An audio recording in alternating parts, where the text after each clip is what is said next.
Welcome to the On Your Mind podcast, where we believe mental illness can be temporary and transformative. Stay tuned for innovative, effective tools from experts in the field of mental health. Hosted by Timothy J. Hayes, psychologist. This podcast aims to change the narrative around mental illness. Move from a place of fear to a place of hope and solutions. Here on Your Mind.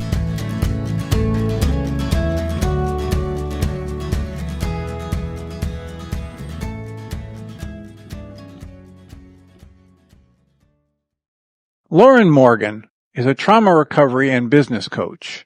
She's an energy master and the founder of Wild Wisdom LLC. She empowers coaches, healers, and entrepreneurs to overcome imposter syndrome, overcome their limiting beliefs, overcome self-sabotage, so that they can turn their pain into purpose and transform their wounds into wisdom. Lauren's journey to healing began after a series of personal struggles, which resulted in her having to give up her career as a biopharmaceutical scientist at age 32. When she realized that her ailments were connected to traumatic experiences throughout her life, she used these practices, such as hypnosis, meditation, shamanism, energy work, and core belief work, to propel her to healing and to become a coach for others facing similar difficulties. Good afternoon, Lauren. Thank you for joining us. Hi, Timothy. Thank you so much. I'm really excited to be here with you. I'm really looking forward to hearing more about the work you do and what drives your passion for it. Yes, I'm excited to share. So tell me a little bit about what got you started on this path to trying to help people with their traumas. Oh, yes, that is such a profound question, and thank you for asking. So I want to start by asking you and our listeners if you have ever heard of Mrs. Frizzle, her wild red hair, and the stories about the magical school bus. It's not ringing a bell for me. No? I do remember a magical school bus, but I don't remember Mrs. Frizzle or her wild red hair. Yeah, she was this teacher, and these books were about, they would take this school bus that was magical, that would transform into a submarine and go down deep in the ocean, or it would transform into like a time machine and go way back in time and discover with the dinosaurs or a rocket ship up into space. And when I was a little girl and I read these books, I just knew that someday I was meant to live in a school bus. And it was such an exciting moment for me when I was younger. But there was a time in my life where I was too afraid to dream, to look beyond what was right in front of me. And I'm very excited to say that now we are turning this dream I had as a child into a reality. We are currently working on transforming a school bus into just our form of adventure. But my life has not always been this full of curiosity or potential, because at age 11, I was clinically depressed. My teenage years were filled with self-mutilation. I was burning my own flesh to mask my emotional pain. By age 19, I'd already attempted to kill myself 4 times. I can still remember the feeling and the sound of the gun that went off when it just clicked, when it misfired. Age 21 was the last time I got high. Age 25 was the last time I made myself throw up, to feel small, to fit in, to try to feel beautiful. Age 28 was the last time I drank myself into oblivion to mask my emotional pain. Ages 29, 30, and 31 were full of seizures almost every day. My body was at this point of, it felt like I was breaking down. And I became so physically weak that I couldn't even hold a conversation. I couldn't speak. I couldn't smile. I couldn't even walk myself to the bathroom. And at this point, I felt forced to leave my career as a biopharmaceutical scientist.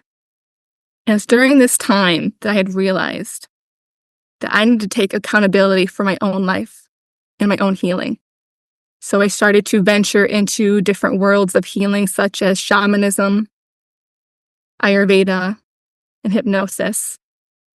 And it's through these modalities that I had learned that all of the previous years of suffering, emotionally, physically, mentally, spiritually, it was all connected. Every single piece was connected to when I was 6 years old and I was raped. I had this moment of clarity when I was walking my dogs in the field behind my house. And I can remember this moment clear as day. The sky was so blue. It was like this perfect temperature. A gentle breeze was just flowing through my hair. And my dogs were just frolicking in the grass. It's about waist high. And they're just jumping up and down, living so joyfully and happily and so excited for life.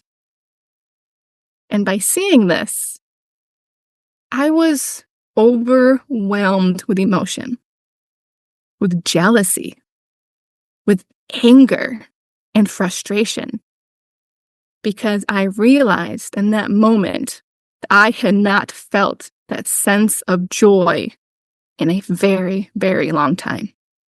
And I fell to the ground, screaming and crying and releasing these animalistic noises from my body, a full cathartic release just coming out of me. And as I was falling to the ground, I reached up 2 middle fingers up to the sky, and I gave the universe, God, Creator, and I don't even remember how long I was there crying and screaming and releasing. It could have been hours. It felt like a complete time warp. But there's still this soft voice that came through, this gentle, sweet voice that told me that life was not meant to be this hard or difficult, that life was not meant to be this painful. So it was in that moment, that sweet, sweet, tender voice that I tried to ignore but couldn't. That is when I made a promise to myself for the very first time to fully heal, to know what it was, to know what it meant to really love myself. And I opened myself up to be willing to be completely non-judgmental as to what avenues I was to follow. And that's what really opened the door for me to see myself from a new perspective. How old were you at this time? I was in my early 30s, just around my birthday of turning 31. And was this when a memory came back to you about the rape, or is this a memory that had always been there that you had just not realized was connected to the sadness? I'd always known it came out in my teenage years during puberty that I had experienced rape when I was 6 years old. But it was never something I wanted to look at.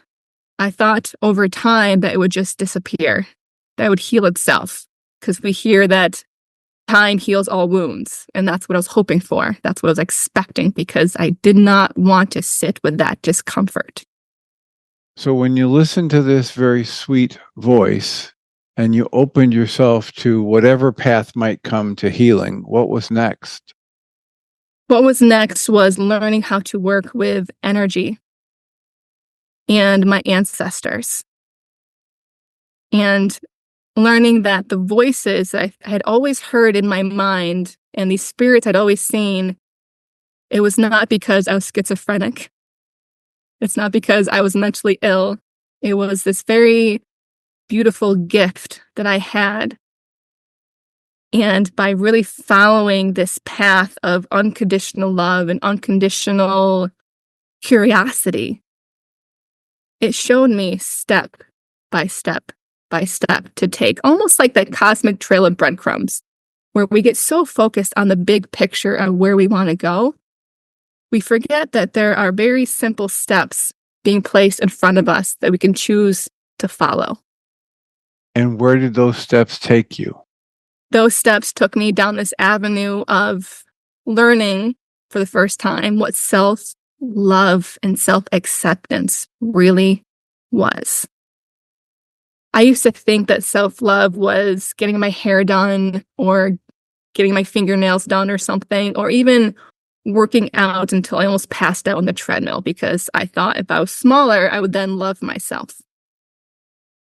But following this trail of what self-love really meant was probably one of the most difficult experiences I had yet encountered, because it completely opened up the doors to see myself, to be myself, to accept myself in every aspect.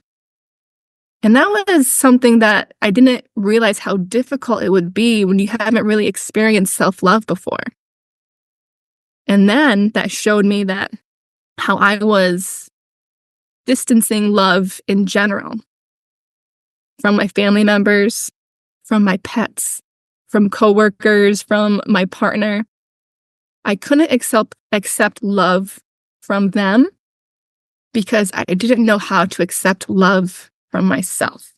My mind is serving up the idea of deeper levels of honesty, that you were accepting more of the truth of your life, the traumas as well as the strengths, etc.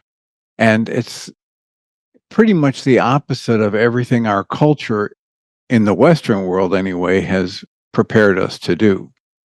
Yes, I agree completely with what you're saying. And this open honesty is just such a beautiful way to interpret that and put it, because it's exactly what it was. I had to sit with all those pieces of me in my past that I knew that I had done more harm on myself. So while the initial trauma was out of my control, those other pieces at play, like the self-mutilation, the eating and binging, the purging, the drugs, that was all within my control. Self-loathing And I thoughts. had to, yes. And I had to love myself through those pieces. I had to sit back and say, wow, I did a lot of extra pain and influenced a lot of extra hurt within me and on me. But I'm going to love that version of me. I'm not going to shame her. I'm not going to tell her she should have been better or different. I'm going to love her for doing the best she could with how she knew how to.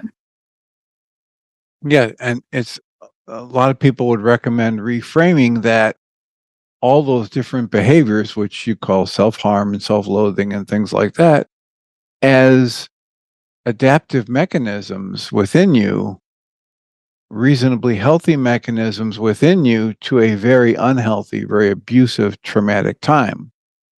Yes. Thank you for rephrasing that, because it's true. Because when you're in that moment of that hurt, you don't see that side of it. You're very focused minded on just the heaviness, just the discomfort, and just influencing more pain because that's all I knew at that time. So it's when you kind of come out of it a little bit and work through it, you see, that's what that was. That was just those coping mechanisms and me just trying to work through it in different sources of pain. And this reminds me of a very interesting study I had read. And it was in the book, Women Who Run with the Wolves. She mentions this. And it was a study done in the 1960s or 1970s. And I do not condone by any means any sort of animal testing, but at that time, this is what they had done. They had placed a dog in a very large enclosure. And they put an electrical charge on half of the cage. And the dog quickly adjusted to learn that, okay, that side, if I touch it, I get zapped. If I stay on this other side, I will not. And then the study goes on and they switch the sides of it. They put the electrical charge on the other side and the dog quickly learns, okay, we'll stay on the other side of the cage and it will not be zapped here. And then the study continues where they then put the electrical charge on the entire bottom. And at first, the dog is trying to outsmart it, try to figure out the timing of these differently timed electrical charges to try to not get influenced by this zap. But it couldn't, so it laid down.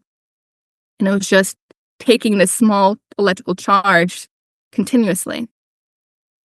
And the study went on, and they then opened the door to this cage for the dog to run out. And they thought initially the dog would just run out, but it didn't. It stayed in there because that discomfort became its new normal. It normalized the pain. And I realized that's what I had done for about 20 years at least of my life. I was more used to pain than I was joy and happiness and bliss. That's a powerful realization.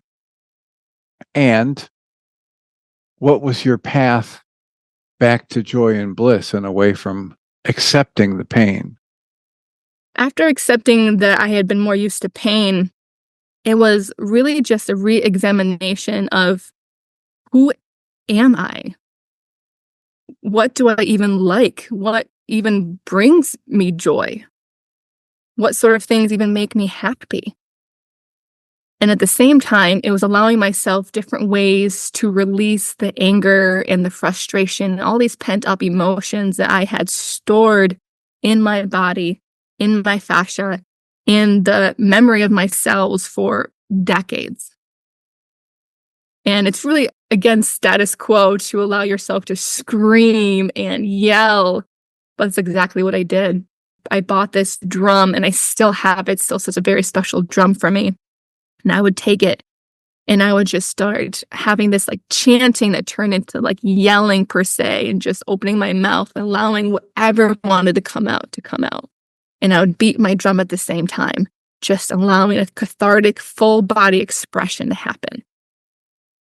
Because I didn't want it stored in me anymore. It needed to be heard. It needed to be felt. It needed to be released. And I was allowing myself to find different avenues that felt good, even if they sounded weird or were against what normal people would recommend.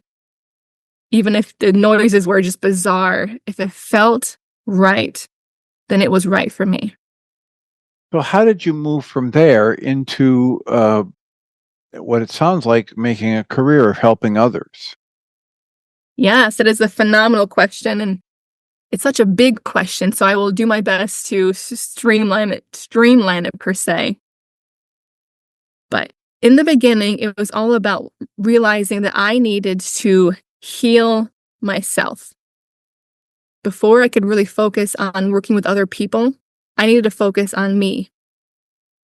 And as I really started to work with me, heal me, love me, all of me, and it felt very selfish at the time. But when you turn the perspective, you start to see that in order to heal the world, we have to start with who we are.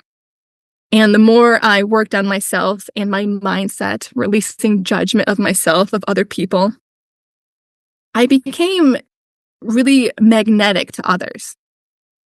They could start to feel that I was elevating in my own way. That I was releasing the pain, the judgment, and all these limiting beliefs that at one time I felt like they were holding me back. And so the deeper I went into my studies about shamanism and Ayurveda, hypnosis, there's a plethora of different modalities out there. It's all about finding the ones that really work for us. And as I started to dive deeper and deeper into this, I was just like, wow, there's so much knowledge here. There's so much wisdom. And it's timeless wisdom. It's been around for thousands of years. And like, I just want to share this. So I decided I wanted to be a coach. I'm like, I'm going to do it. I'm going to step up for myself and I'm going to be a coach. And as soon as I made that commitment, it was another wave of a different avenue of healing, because there's still aspects of myself that I didn't realize at the time still needed tending to.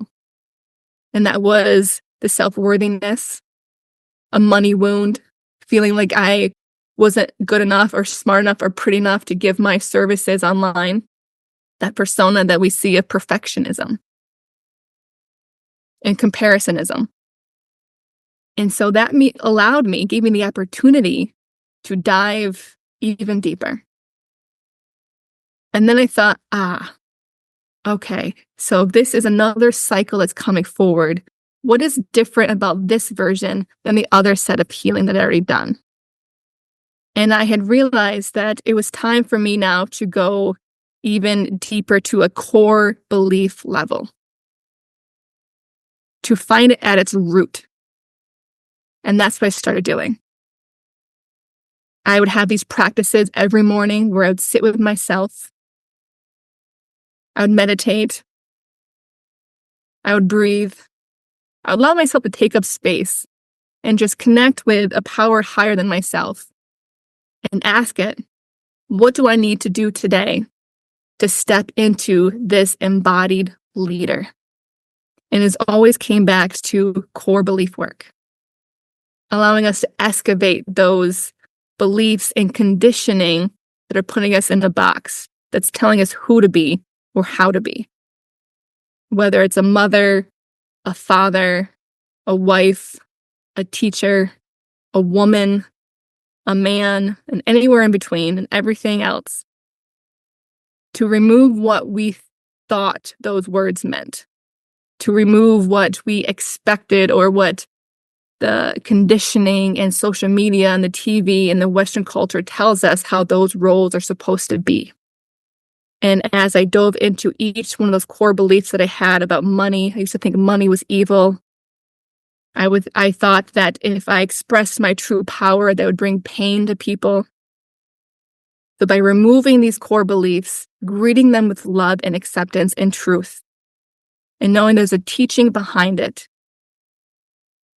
I became incredibly magnetic. And I feel very humble even saying these words.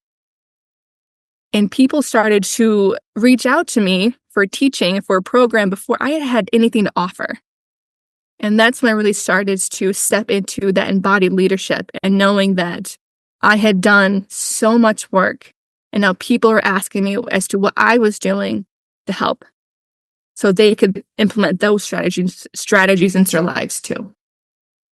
So what was your process for uncovering these deep beliefs? So the method itself is called core belief work.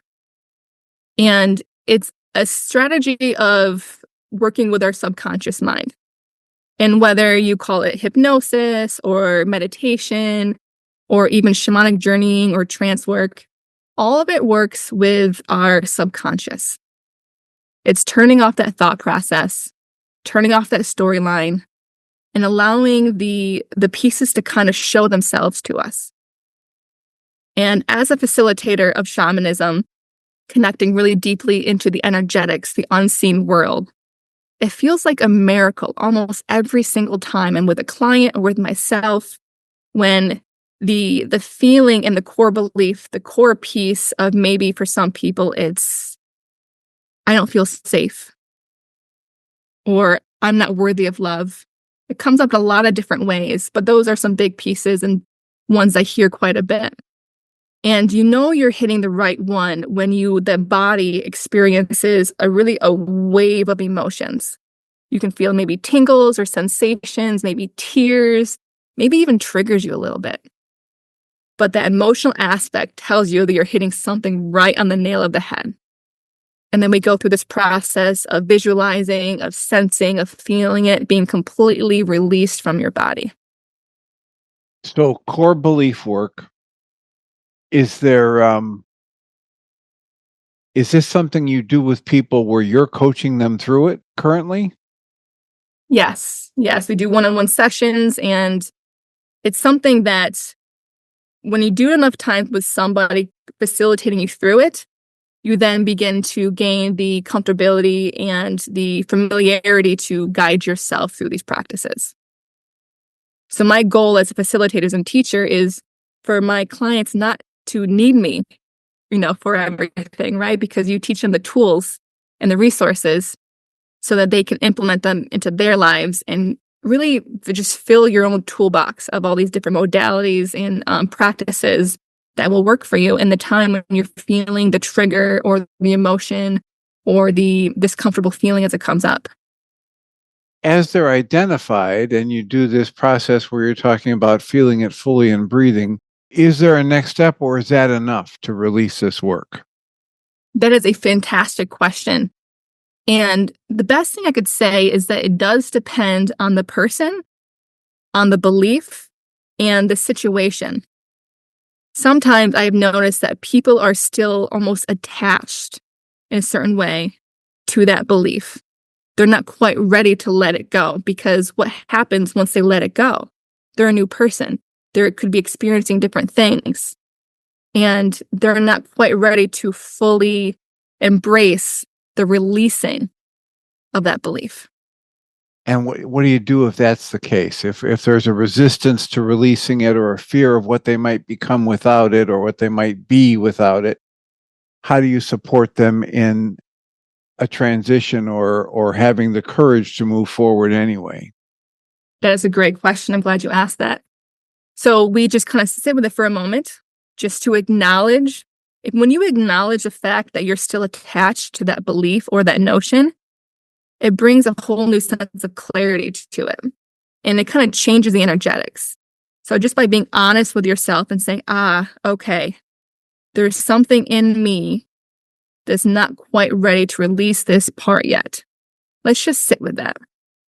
So sometimes we'll sit there just a couple minutes, breathe, sitting, listening, and becoming aware if anything else kind of comes forward. And then generally another core belief comes up saying about that's related to that one. It kind of ends up being a partnership per se that helps the release of that piece. Or just by acknowledging that there is still the connection piece that almost resolves it in itself. Just by saying those words, just by saying I'm still connected to this, I'm still tied to this. By bringing that awareness, it just gives it a permission per se to allow it to fully go through its process. Because all these pieces just want to be heard in their own unique way. They all want to be brought up forward. And once we allow it to be voiced and to listen to it, it completely changes the trajectory. So you talk about how our life history and our traumas helped us create this, what at the time is probably an adaptive response, but it creates a persona that is fairly negative and built on these core negative beliefs. And as you help people identify those core beliefs, and if you're successful in helping them move to the place of releasing them, what do you find happens next? Is it a lot of work to build up a positive replacement for the old image? What's your experience of what happens next? Oh, it's a wonderful question. So the follow-ups to core belief work is receiving a download of some sort.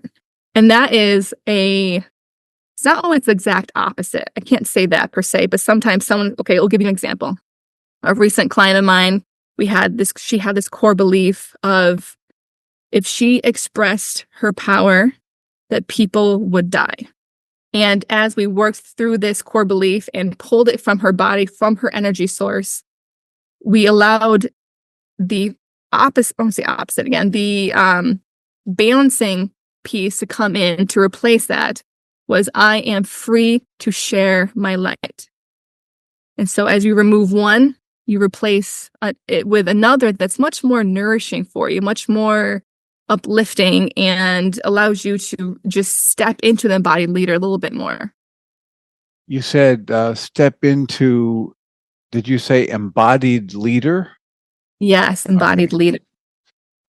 How do you define an embodied leader? I love this question. I think it's the first time I've ever been asked that. So what I considered an embodied leader is someone who is ready to take accountability for different aspects of their life. We're not pointing the blame anymore as to this happened to me because of this, or this is outside of me. We say, yes, I see that I was part of this play. I was part of this piece that maybe caused harm or X, Y, and Z, but you take accountability for your actions, both the positive ones and the ones that didn't feel so good. And then you take a step back again. And you say, okay, so if I'm taking accountability for these actions in my life, and I know I want to move forward and share my teachings or just be a positive light for the world and have that ripple effect going outwards, what other actions can I do to facilitate this? Is it holding a door open for a stranger? Is it doing just small acts of kindness? Maybe gifting something? Or just really understanding that we are powerful, beautiful, unique, individual people. And we all have a sacred purpose here. And when we start to understand that we each have a very sacred purpose, you allow yourself to step into this by feeling it fully. It's kind of like that manifestation trick where if you keep trying to manifest something, you have to let it go. Because if you keep chasing it, you keep repelling it, it keeps running away from you. But if you call this in and you say, I am here, I am ready, and I am accepting of my past, my present, and my future, and I'm willing and ready to serve for the greater good, that is how you step into embodied leadership. That's very clear. That's very clear. So currently, as a coach, what do you do to, invite people? How do people find you most? What's the most direct way for people to reach out to you if they're moved by what we've been talking about and want to work with you? Oh, wonderful question. I have an Instagram page that's Lauren's Wild Wisdom. And the best way to book a call with me, a free call, no pressure, just having a conversation, is wildwisdomcoach.com/booking. Wildwisdomcoach.com. Yes. And is all of the work you do at this stage done virtually through phone or video? We do phone, we do video, and we're doing now some retreats, which I'm really excited for. I was just in Colombia for a few weeks, and coming up here will be in Mexico for a 4-day 4-day leadership retreat. And we're going to be having 3 to 4 retreats a year to really bring in that community piece to a whole nother level, because it's so nice to have virtual videos and calls and to meet people online. It really can extend the people you can work with. But it's really amazing when you can get into that face-to-face, that true heartfelt hug, and that commitment of coming to one location to really further your leadership skills. It sounds intense. And do you do them for a weekend, a 4-day, a 5-day? What do you do? So it kind of depends on the season and where we go, but generally it's 4 days. And coming up here in April of 2025, there will be a 1-week-long retreat in the mountains of Minca, Colombia, that I'm so excited for. Where do people find the details of those kinds of offerings from you? They can go right on my website on wildwisdomcoach.com. And I do share some more information too on my Instagram page of Lauren's Wild Wisdom. It's intriguing. So let me ask you to take a breath and get centered and think back to what we've already talked about.